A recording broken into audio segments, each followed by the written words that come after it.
So right now, the end may be near for the longest government shutdown in history. A final Senate vote on a bill to reopen is expected in the coming days after 8 Democrats voted with Republicans to break the filibuster in a key first step. Let's bring in Senate Majority Whip John Barrasso.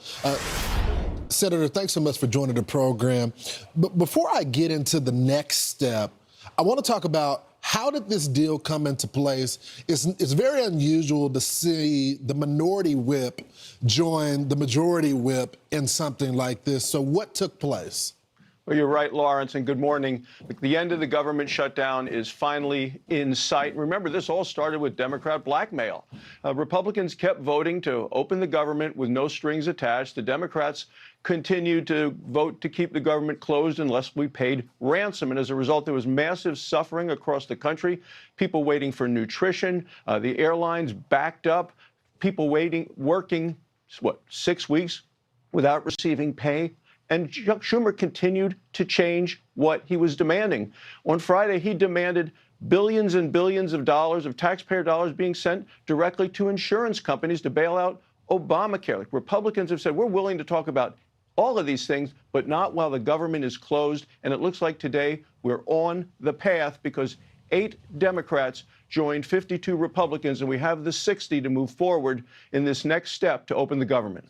So in plain speak, because our audience, they don't understand the procedures. I think some members of Congress don't even understand some of the procedures.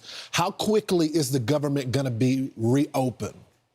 Well, you're right. And the goal is to get the government open, give people the certainty they need with the upcoming holidays. I mean, that's what it's about. It's about paying people who've been working for 6 weeks, make sure that they get their back pay. It's to reestablish for the full year the SNAP program, the WIC program is with Veterans Day tomorrow, meaning making sure that the veterans' benefits are there and make sure that Democrats are not able to do this again. So it's going to take probably the later part of this week because the House has to return and vote for this. The president said yesterday he's ready to sign it. We need to get the government open. People need certainty. This has been 40 days of pain brought on by the Democrats, by this blackmail, and we see the light at the end of the tunnel right now, Lawrence. Senator, it does look like after this is all said and done, the government being reopened, there's still going to be that big fight on health care.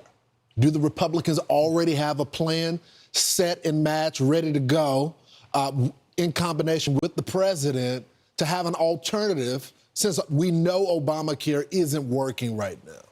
Well, you're right, and I was texting back and forth with the White House over the weekend, and the president sent me a note. I'm a doctor. I practiced medicine for 24 years in Wyoming as an orthopedic surgeon. I want the American people to have affordable, quality health care.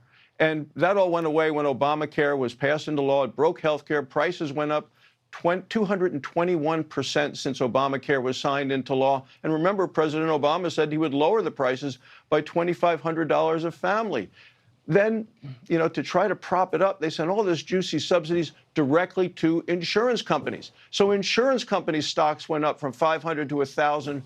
And now Chuck Schumer said, hey, we want even more money directly to insurance companies. That cuts the consumers out. So what the Republicans have been saying and what President Trump has said this weekend, if we're going to send money out, it ought to go to individuals so they can do the shopping themselves, make the decision about what insurance works best for them and their family, and there's actually accountability for the money. And those discussions have already been taking place. Senator, thank you so much for coming on this morning. I hope you'll come back to discuss once that plan is put into place. We would love to have that debate on this program. Thank you so much. Thank you, Lawrence.